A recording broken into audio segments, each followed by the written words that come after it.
Laisse-moi te poser une question. Combien de fois tu as entendu quelqu'un dire qu'il veut changer sa vie, mais qu'il ne fait rien pour y arriver? Il reste au même endroit, année après année, en se disant « Un jour, je vais m'y mettre ». Mais voilà le problème. Il attend que quelque chose se passe, il espère que ça va changer tout seul. Sauf que rien ne change tant que tu ne fais rien pour que ça change. Et le plus important, c'est ça. S'ils n'y arrivent pas, ce n'est pas parce qu'ils n'ont pas de potentiel, c'est à cause des habitudes qu'ils refusent de lâcher. Le succès, ce n'est pas un truc magique qui arrive du jour au lendemain. Ça se construit avec les petites actions que tu fais ou que tu ne fais pas tous les jours. Ces actions, ces habitudes, façonnent ta vie bien plus que n'importe quelle force extérieure. Vérité, c'est qu'au moment où tu prends l'entière responsabilité de ta situation, tu récupères ton pouvoir, tu arrêtes d'être une victime et tu deviens le créateur de ta propre vie. Je l'ai vu encore et encore, des gens coincés dans des jobs sans avenir, malheureux dans leurs relations, vivant en. Tu peux dire toute la journée que tu veux réussir, mais si tu gardes ces 5 habitudes, tu t'éloignes toi-même de ce que tu dis vouloir. Alors, c'est quoi ces habitudes? Je te le dis tout de suite. Ce sont des habitudes que tu ne remarques même pas, et elles sabotent ton potentiel en silence. Tu t'y es tellement habitué qu'elles te semblent normales. Mais si tu veux un vrai changement durable dans ta vie, tu dois les lâcher tout de suite. La première habitude à abandonner, c'est la procrastination. Je sais ce que tu penses. Tout le monde procrastine, c'est normal, non? Et c'est justement pour ça que c'est dangereux. La procrastination, c'est le tueur silencieux du succès. Elle ne fait pas de bruit, elle ne se voit pas clairement, mais elle est là. Elle grignote ton progrès petit à petit. Et tu revis cette douleur en lui laissant de la place dans ta tête. Ce sont des habitudes mentales qui te gardent coincé. C'est normal de ressentir de la douleur ou de la colère, mais rester bloqué dedans ne change rien. Ça te garde attaché à cette expérience et t'empêche d'avancer. Le moment où mode en power, tu arrêtes d'attendre la validation des autres. Tu arrêtes d'avoir peur d'échouer et tu arrêtes d'être bloqué par le passé. À la place, tu commences à te faire confiance, à agir et à créer le futur que tu veux. En repensant à ce que tu as appris aujourd'hui, garde ce mot en tête. Tu te dis « je le ferai demain » ou « ce n'est pas le bon moment ». Mais ce ne sont pas des vérités, ce sont des excuses faciles. Et plus tu les laisses guider tes actions, plus tu t'éloignes de la vie que tu veux. Procrastiner, ce n'est pas juste repousser les choses. C'est souvent un signe de quelque chose de plus profond, une peur d'échouer. Quand tu procrastines, tu évites l'inconfort de faire quelque chose d'important. C'est plus facile de dire « je le ferai plus tard » que d'affronter le risque d'échec, le regard des autres ou l'effort à fournir. Mais la réalité est simple. Éviter une tâche garantit que tu ne réussiras jamais. Chaque fois que tu repousses une décision importante ou une étape essentielle, tu perds une occasion de grandir. Tu laisses la peur diriger au lieu d'avancer malgré elle. Pense à quelque chose que tu repousses depuis un moment. Peut-être un projet que tu traînes depuis des semaines ou des mois. Tu te dis que demain sera le bon moment ou que la semaine prochaine sera mieux. Tu te racontes que tu le feras quand tu auras plus de temps ou plus de confiance. Mais la confiance ne vient pas en attendant, elle vient en agissant. Tu ne te sentiras jamais prêt tant que tu ne commences pas. Il y aura toujours une bonne raison de repousser. Et chaque fois que tu le fais, l'écart entre où tu es et où tu veux être grandit. La procrastination donne aussi une fausse impression de contrôle. Tu crois que tu maîtrises la situation en repoussant, mais en réalité, tu perds le contrôle. Tu laisses les circonstances décider à ta place au lieu de prendre les choses en main. Et avec le temps, ce manque de contrôle se transforme en occasion ratée, en objectif non atteint et en regret de plus en plus lourd. C'est un cercle vicieux qui se nourrit de ton inaction et plus tu restes dedans, plus il devient difficile d'en sortir. Il ne relevait pas de nouveaux défis. Il restait dans sa zone de confort. Il ne faisait même pas d'efforts pour améliorer son travail. Pourtant, il rejetait la faute sur son patron pour son manque de réussite. Et tout a changé le jour où il a arrêté d'accuser les autres et a commencé à prendre ses... La seule façon d'arrêter de procrastiner, ce n'est pas d'attendre la motivation, parce qu'elle est instable. Elle n'apparaît pas comme ça. Elle vient quand tu commences à agir, même un tout petit peu. Dès que tu fais le premier pas, quelque chose change en toi. Tu réalises que ce n'est pas aussi difficile que tu l'imaginais. Tu prends de l'élan. C'est comme une boule de neige qui roule. Elle commence petite, mais plus tu la pousses, plus elle grossit. Ne te trompe pas, ce n'est pas facile, mais c'est nécessaire. La procrastination ne concerne pas seulement les grandes tâches. Elle apparaît aussi dans les petits choix du quotidien, ces moments qui semblent sans importance, où tu choisis de faire défiler ton téléphone au lieu de lire un livre ou de regarder une série, au lieu de préparer la suite, et ces petites distractions s'accumulent avec le temps, comme quand tu repousses un gros projet. Et au final, ça bloque ton avancée. Tu te retrouves à te demander où est passé ton temps, et surtout pourquoi tu es encore au même point. J'ai vu ça tellement de fois chez des gens qui me parlent de leurs rêves et de leurs objectifs, mais qui hésitent dès qu'il faut agir. Ils attendent le moment parfait qui n'arrive jamais, et pendant qu'ils attendent leurs rêves, disparaissent, sans qu'ils s'en rendent compte. Chaque seconde passée à attendre est une seconde où ils ne vivent pas la vie qu'ils pourraient. Les choses étaient différentes. Si j'avais eu plus d'opportunités, si quelqu'un m'avait aidé, je pourrais réussir. Mais ce genre de pensée te bloque, te rend impuissant et t'empêche de prendre le contrôle de ta vie. Blâmer les autres, c'est éviter ses responsabilités. C'est plus simple de dire ça. À voir, ils ne comprennent pas que le succès n'arrive pas d'un coup comme par magie. Il vient quand tu commences à agir dès aujourd'hui, même imparfaitement, même dans le désordre, mais avec une intention claire. Ce sont les actions régulières, même petites, qui changent tout peu à peu. Je vais te raconter une histoire personnelle. Quand j'ai commencé à enregistrer The Strangest Secret, j'avais peur. Je ne savais pas si quelqu'un allait écouter ou si mon message allait toucher les gens, mais je savais une chose, si je n'agissais pas, si je ne dépassais pas mes peurs et mes doutes, l'occasion allait passer. Je n'ai pas attendu les conditions parfaites ni une grande opportunité. J'ai fait le premier pas, puis un autre, et c'est comme ça que tout a commencé. Et ça fonctionne pareil pour toi. Quand tu fais le premier pas, le suivant devient plus facile. La procrastination perd son pouvoir et tu crées une habitude d'action. Chaque décision d'avancer, même petite, est une victoire. C'est un investissement dans ton futur. Alors qu'est-ce que tu peux faire maintenant pour arrêter de remettre à plus tard? Quelle tâche peux-tu commencer aujourd'hui? Même pendant quelques minutes, le pouvoir est entre tes mains, mais tu dois décider d'arrêter de repousser. Tu peux le faire. Tu n'es pas condamné à procrastiner, mais tu dois le reconnaître, l'affronter et décider d'agir dès maintenant. La deuxième habitude que tu dois abandonner, c'est de blâmer les autres pour ta situation. C'est une des pires habitudes qui te freine. Et pourtant, elle est très répandue. C'est facile de regarder sa vie et ses difficultés et de pointer du doigt les autres, tes parents, tes amis, tes collègues, le gouvernement, la société, l'économie. C'est facile de dire « si », m'est arrivé à cause de quelqu'un que de se regarder en face et de se demander qu'est-ce que je peux faire, comment je peux changer, comment je peux m'améliorer.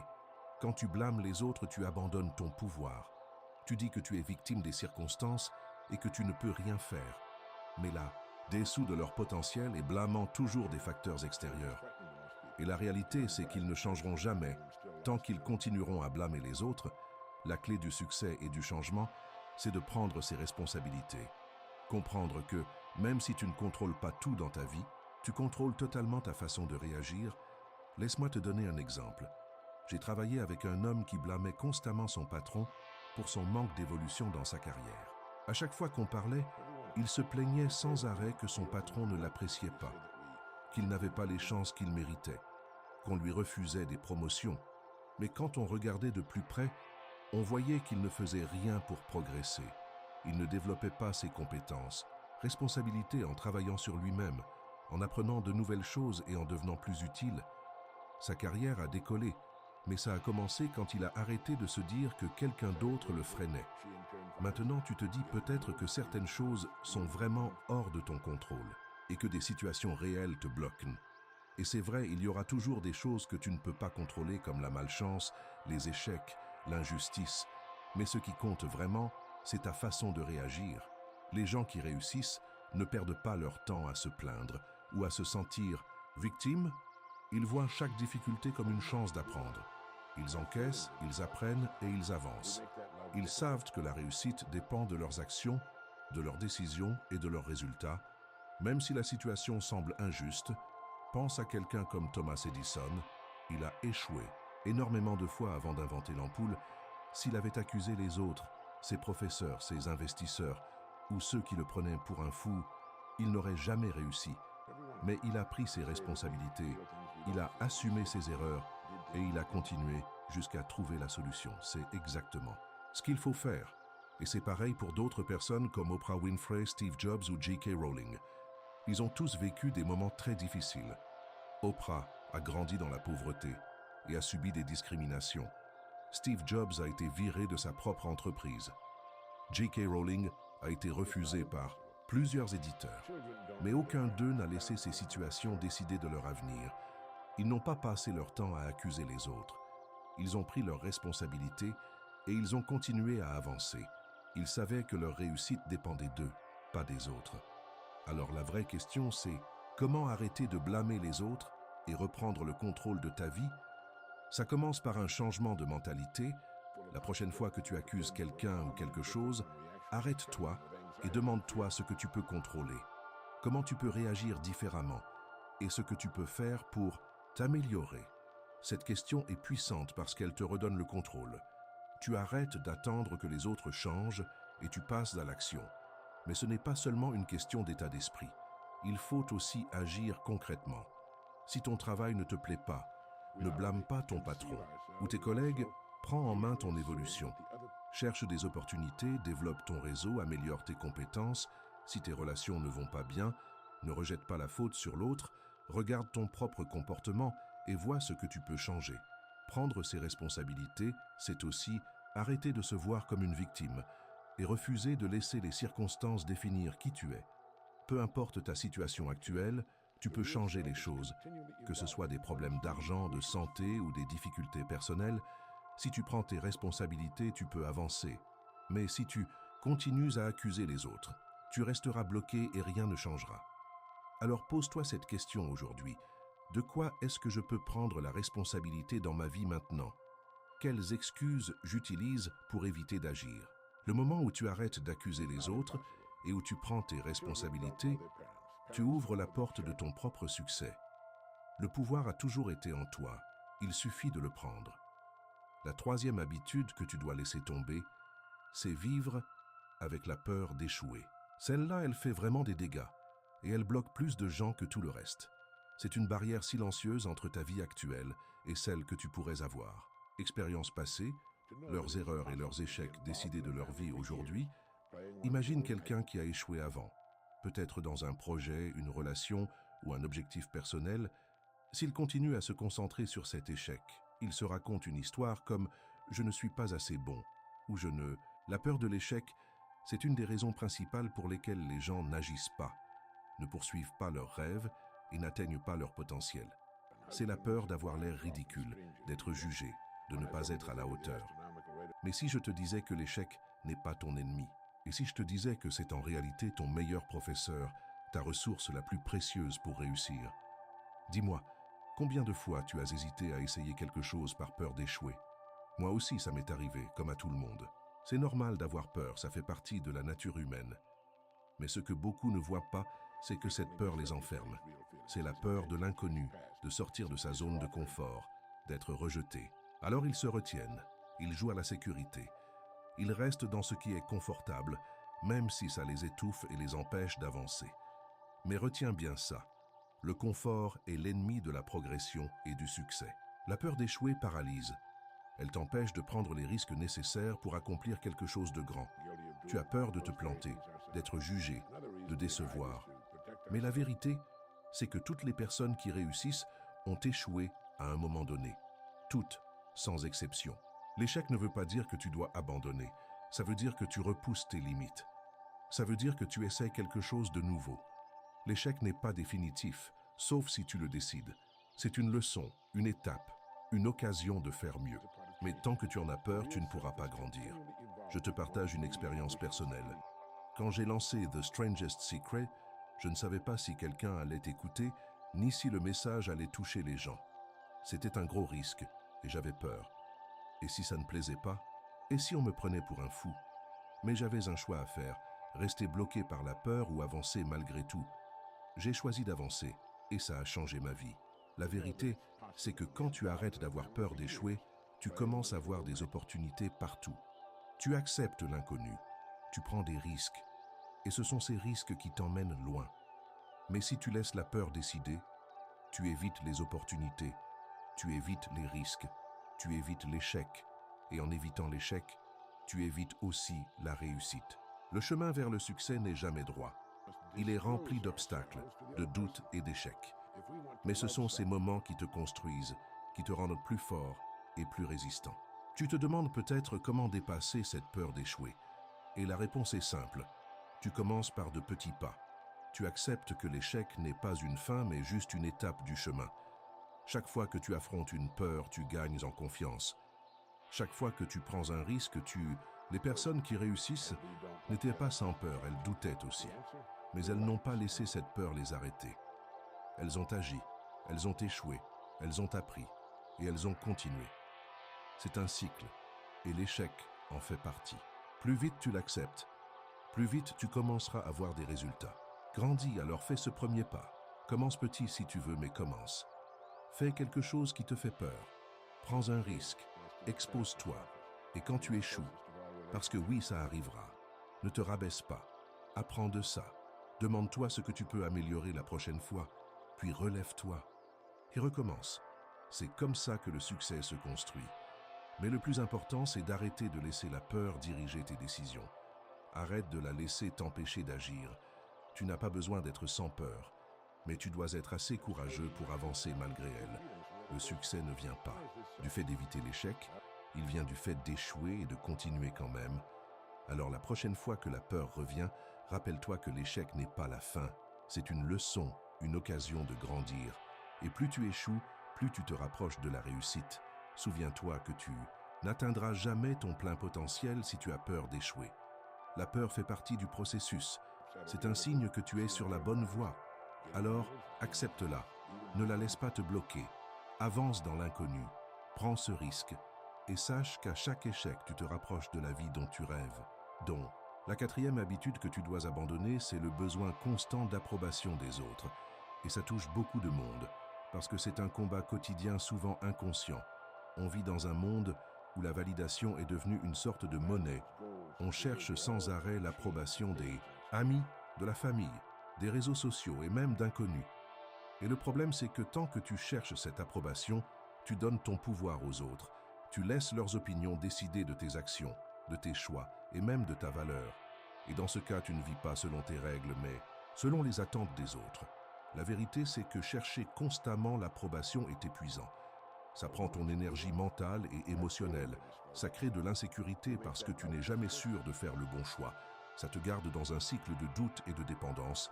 Et pendant ce temps, tout ce que tu veux dans la vie, le succès, les relations, le bonheur, se construit avec ce que tu fais aujourd'hui. Chaque action que tu prends et chaque décision que tu fais façonne ton demain. Mais si tu continues à vivre dans le passé, tu passes à côté du présent. Et le présent, c'est là où ignore ton instinct, tes envies et ta propre voix. C'est ça qui bloque les gens. Ils ont peur de décider sans l'accord des autres, peur de prendre un risque sans soutien, peur de se démarquer par crainte du jugement ou du rejet.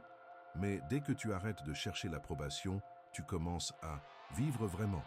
Dès que tu arrêtes de demander si c'est OK ou ce que les autres en pensent, tu reprends le contrôle de ta vie. Tu apprends à te faire confiance. Et c'est là que se trouve la vraie force. Quand tu ne dépends plus de la validation des autres, tu peux décider selon tes valeurs, tes objectifs et ta vision du succès. Pense-y. Combien de fois tu as douté de toi en attendant l'avis de quelqu'un? Combien de fois l'opinion d'une autre personne t'a fait douter de tes capacités ou de ta valeur? Ça arrive à tout le monde. Mais la vérité, c'est que tu n'arriveras jamais là où tu veux. Allez, si tu attends toujours la permission des autres, tu seras toujours en retard et toujours incertain. Prends un moment pour réfléchir à ta vie. Combien de tes actions sont motivées par le besoin d'impressionner ou d'être approuvé? Combien de fois tu as fait quelque chose, non pas par envie, mais par peur du regard des autres? Que ce soit dans ton travail, tes relations ou ton développement personnel, ce besoin d'approbation te freine. Tu te compares tout le temps aux standards des autres et tu ignores tes propres envies. Tu vis pour eux et pas pour toi. Et je ne dis pas que tu dois ignorer complètement la vie des autres. C'est important d'écouter les retours, d'apprendre des gens et de t'entourer de personnes qui te tirent vers le haut. Mais il y a une grande différence entre écouter une critique constructive et chercher l'approbation en permanence. L'un te rend plus fort L'autre te rend dépendant du regard des autres, et quand tu cherches toujours l'approbation, tu abandonnes ta capacité à décider avec confiance, tu laisses les autres diriger ta vie au lieu de tenir le volant toi-même. Regarde des exemples. Pense aux gens qui ont eu un énorme succès, comme Steve Jobs, Oprah Winfrey ou Elon Musk. Tu crois qu'ils demandèrent la permission? Non. Ils ont pris des risques, ils ont fait des choix que d'autres trouvaient fous. Ils ont cassé les règles et ils ont avancé sans regarder en arrière. Ils se faisaient confiance. Ils n'ont pas attendu que le monde leur dise que c'était OK. Ils n'ont pas attendu une validation. Ils savaient que le vrai succès vient quand tu suis ton propre chemin et pas celui que les autres veulent pour toi. Et c'est ça la clé. Si tu veux une vie avec du sens, si tu veux réussir, tu dois arrêter de demander la permission. Arrêter de chercher l'approbation. Quand tu prends des décisions basées sur tes envies et ta vision, tu crées une vie qui t'appartient vraiment. Tu arrêtes de te soucier de ce que pensent les autres. Tu n'as plus peur de te démarquer ni d'être différent. La vérité, c'est qu'il y aura toujours des gens qui ne seront pas d'accord. Des critiques, des sceptiques, des gens qui diront que tes idées sont nulles, que tu n'y arriveras jamais, que tu perds ton temps. Mais si tu cherches toujours l'approbation, leurs opinions auront trop de pouvoir sur toi. Tu vas douter, hésiter, te freiner par peur du regard des autres. Mais quand tu arrêtes de chercher cette approbation, tu te libères de cette peur. Tu deviens sûr de toi, tu te fais confiance et tu avances peu importe ce que les autres disent. Et c'est là que tout commence à changer. Quand tu arrêtes de chercher la validation à l'extérieur, tu crées une force puissante en toi. Tu deviens inarrêtable. Alors parlons de choses concrètes. Première étape, prends conscience des moments où tu cherches l'approbation. Remarque quand tu attends la validation des autres, quand tu doutes ou que tu te retiens par peur du regard des gens. Une fois que tu vois ça, tu peux changer ta façon de penser. Te rappeler que tu n'as besoin de la permission de personne pour vivre ta vie. Tu peux décider, selon tes valeurs, tes envies et tes rêves. Ensuite, construis ta confiance. Fais confiance à ton instinct. Crois que tu sais ce qui est bon pour toi. Commence par de petites décisions sans demander l'avis des autres. Fais-toi confiance de plus en plus. Et plus tu le fais, plus ça devient facile. Plus tu agis sans chercher la validation, plus ton assurance grandit. Enfin, entoure-toi de personnes qui te soutiennent et t'encouragent. Ça ne veut pas dire chercher leur approbation, mais être avec des gens qui te poussent à être toi-même, qui ne te jugent pas mais t'encouragent dans tes objectifs. Quand tu as ce soutien sincère, tu n'as plus besoin de chercher l'approbation parce que tu l'as déjà en toi. Alors lâche ce besoin d'approbation, arrête de chercher la validation des autres. Fais-toi confiance et regarde comment ta vie change. Quand tu arrêtes de vivre pour les autres, tu commences enfin à vivre pour toi. Et la cinquième et dernière habitude que tu dois abandonner, c'est de vivre dans le passé. Maintenant, je veux que tu réfléchisses vraiment à ça. Combien de ta vie actuelle est encore influencée par quelque chose qui s'est passé il y a des années? Combien de tes décisions sont basées sur des échecs passés, des erreurs passées ou des expériences que tu ne peux plus changer? Pour beaucoup d'entre nous, le passé est un poids qu'on traîne, un fardeau qui nous empêche d'avancer. Mais la vérité est simple et dure. Le passé n'a aucun pouvoir sur toi sauf si tu lui en donnes. Le moment où tu lâches le passé et tu te concentres sur le présent, tu libères ton vrai potentiel. Tout le monde a un passé, chacun a fait des erreurs, a vécu des moments difficiles, a ressenti de la douleur, mais ce qui fait la différence entre ceux qui réussissent et ceux qui échouent, c'est que les personnes qui réussissent ne restent pas bloquées dans le passé. Elles comprennent que ce qui est fait et elles choisissent d'apprendre au lieu de rester coincées dedans. Le passé est juste un chapitre de ton histoire, pas le livre entier. Pourtant, beaucoup de gens restent coincés. Ils rejouent les mêmes souvenirs, revivent leurs échecs, leurs regrets, leurs erreurs encore et encore. Et chaque jour qui passe les éloigne de la vie qu'ils veulent. Vivre dans le passé peut prendre plusieurs formes. Pour certains, c'est penser sans arrêt aux erreurs ou aux regrets. Pour d'autres, c'est rester attaché à d'anciennes relations ou à de vieilles façons de penser. Quand tu vis dans le passé, tu n'avances pas, tu tournes en rond dans des pensées négatives qui t'empêchent de créer le futur que tu veux.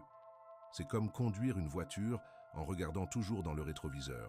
Tu ne peux pas avancer si tu regardes tout le temps derrière toi. Pourtant, beaucoup de gens font ça. Ils laissent leur « suis pas fait pour réussir » ou « je n'y arriverai jamais ». Mais ils ne voient pas qu'ils vivent dans le passé et qu'il laisse un moment définir tout son avenir. Et ça, c'est dangereux, parce que croire que ton passé définit ton futur limite ton potentiel.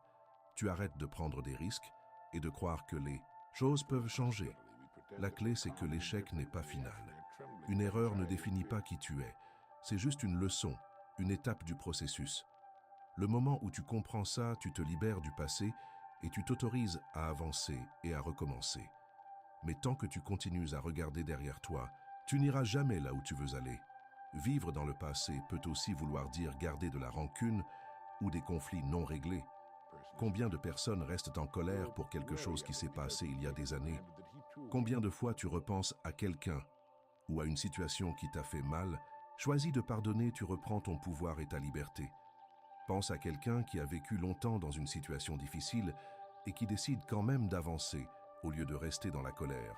S'il était resté bloqué dans le passé, il n'aurait jamais pu construire quelque chose de nouveau. Il a compris une chose essentielle: le passé est passé et tu ne peux pas le changer. Ce qui compte, c'est ce que tu fais maintenant, parce que c'est dans le présent que ton futur se crée. Vie se passe, le passé est parti, le futur n'est pas encore là. Tout ce que tu as, c'est maintenant. Alors demande-toi combien de temps tu passes à penser à ce qui est déjà arrivé et combien de temps tu passes à construire la vie que tu veux aujourd'hui. Une des façons les plus puissantes de lâcher le passé, c'est de changer ton discours intérieur. Au lieu de dire « j'ai échoué », dis « j'ai appris ». Au lieu de dire « je n'étais pas à la hauteur », dis « je suis capable de grandir ». Quand tu changes ta façon de te parler, tu changes ta façon de voir ton passé. Tu arrêtes de le voir comme une limite et tu commences à le voir comme une préparation pour la suite. Chaque défi, chaque difficulté, chaque échec a été une leçon, une étape vers ton succès. Mais seulement si tu l'acceptes. Alors comment arrêter de vivre dans le passé? Ça commence par lâcher prise. La première étape, c'est de te pardonner pour tes erreurs. Arrête de te juger pour des choses que tu ne peux plus changer. La deuxième étape, c'est de pardonner aux autres. Garder la colère, la rancune ou le regret pour ce que les autres ont fait ne fait que te garder attaché à cette situation. Laisse partir ça. Le pardon, ce n'est pas pour l'autre, c'est pour toi, c'est te libérer des chaînes du passé. La troisième étape, c'est de te concentrer sur le présent. Regarde autour de toi maintenant. Qu'est-ce que tu peux faire aujourd'hui pour avancer dans ta vie? Quelles petites actions tu peux prendre tout de suite pour créer le futur que tu veux? Le passé est terminé. La seule chose qui compte, c'est ce que tu fais ensuite. Le passé est un professeur, pas une prison. Tu dois regarder en arrière seulement pour apprendre et avancer. Alors, demande-toi qu'est-ce que je garde qui me bloque dans le passé et de quoi j'ai besoin de me libérer pour avancer. Le futur t'attend, mais il se trouve dans le moment présent. Le passé n'a plus de pouvoir sur toi. Il est temps de lâcher et d'accueillir le futur que tu es censé créer. Comme on l'a vu aujourd'hui, les habitudes qui nous bloquent sont souvent celles qu'on ne remarque même pas. La procrastination, le besoin d'approbation, la peur de l'échec, vivre dans le passé, ce sont des choses qui nous empêchent en silence de vivre pleinement. Mais maintenant que tu sais les reconnaître, tu as le pouvoir de t'en libérer. Rappelle-toi que le succès ne vient pas en attendant le moment parfait. Il vient en passant à l'action, en apprenant de ses échecs et en choisissant de vivre pleinement dans le présent. Avant d'aller plus loin, je t'invite à réfléchir à ces habitudes, laquelle t'empêche d'atteindre ton potentiel et quelle petite action tu peux faire aujourd'hui pour t'en libérer. Ce sont ces questions qui te mènent à la croissance, au succès et à une vie qui est vraiment la tienne. Maintenant, concentre-toi sur un mot pour la suite, le mot « empower ». Ce mot représente le changement d'état d'esprit dont tu as besoin pour reprendre le contrôle de ta vie quand tu es en empower. Utilise-le comme un rappel que tu as la force de te libérer des anciennes habitudes et d'entrer dans la vie que tu as toujours voulu. Et maintenant, prépare-toi pour la prochaine vidéo où on va aller encore plus loin pour t'aider à utiliser cette nouvelle force et passer à l'étape suivante de ton parcours. Cette étape va t'aider à devenir la personne que tu es vraiment censé être. Merci pour ton temps aujourd'hui et à très vite dans la prochaine vidéo pour continuer ce chemin ensemble.